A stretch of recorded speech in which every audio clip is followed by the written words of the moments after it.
రామాచార్య గారు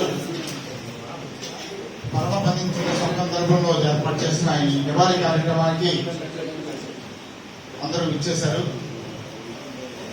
రామాచార్య గారి గురించి తెలుగు జర్నలిజం గురించి మాట్లాడుకోవాలంటే రామాచార్య గారు లేకుండా మాట్లాడుకోవడం కుదరదు. ఎందుకంటే ఆయన పాఠకుల తాలూకా నాడి, పాఠకులకి ఏం కావాలి అనేది పసిగట్టిన తర్వాత ఆయన ఎంతో అధ్యయనం చేశారు. ఒక పత్రిక పెడితే ఎట్లా ఉంటుంది అనేది. ముందుకు పత్రిక పెట్టాలనే ఆలోచన ఏం లేదు. అప్పటికే ఆంధ్రజ్యోతి, ఆంధ్రప్రభ, ఆంధ్ర పత్రిక వంటి పత్రికలు బాగా ఎస్టాబ్లిష్ అయి ఉన్నాయి. ఆ సమయంలో ఆంధ్రజ్యోతి ప్రొపరేటర్ కేఎన్ ప్రసాద్ గారు, అప్పటికే రాజ్యసభ మెంబర్ అయినా, కేఎన్ ప్రసాద్ గారితో మామూలుగా చెప్పారు, ఏమండి మీరు విశాఖపట్నం ఎడిషన్ పెట్టండి, చాలా బాగుంటుంది. విజయవాడ నుంచి ప్రింట్ అయిన పేపర్ విశాఖపట్నం వచ్చేసరికి చాలా లేట్ అవుతుంది, మధ్యాహ్నం 12-1 అవుతుంది, అది డిస్ట్రిబ్యూషన్ అయ్యేసరికి సాయంత్రం 3-4 అవుతుంది.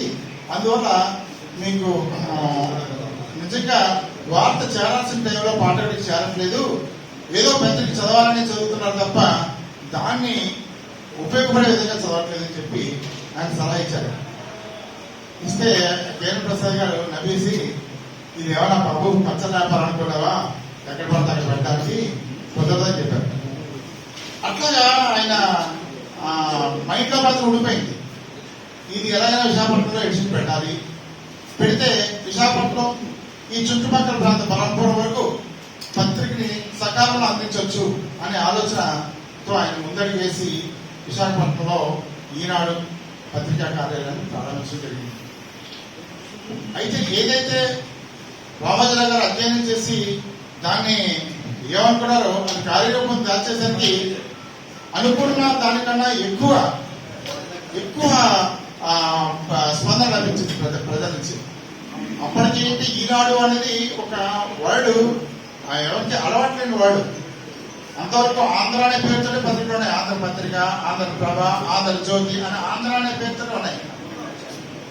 దానికి డిఫరెంట్ గా ఈనాడు అనేది ఒక టైటిల్ పెట్టుకుని ఆయన విశాఖకు వచ్చినప్పుడు ఏ రోజు వార్తలు ఎంత చక్కగా ఉండేవంటే, ఆ రోజుల్లో ఏదైనా సెన్సేషన్ వార్త రావాలంటే ఈనాడే.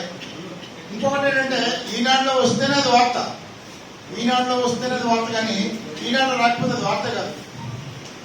అంత ప్రజలకు అంత ఎవరు తుఫాను సృష్టించడానికి కారణం కూడా ఈనాడే. ఆ రోజుల్లో ఎన్టీ రామారావు గారు రోడ్డు మీద స్నానాలు చేస్తుంటే ఆ స్నానాల ఫోటోలు వేసి, ఎందుకంటే అంతవరకు కూడా అటువంటి ఫోటోలు ఏ పత్రికలు కూడా వచ్చేవి కాదు. అటువంటి వాటిని వేసి ఎన్టీ రామారావు గారిని ప్రజలకు ఎంత దగ్గరగా చేయాలో అంత దగ్గరగా చేసి ఆ విజయంలో తను కూడా పాల్పంచుకునే విధంగా ఈనాడు పత్రిక పాత్ర పోషించి దానికి ముఖ్య కారకులు రామచంద్ర.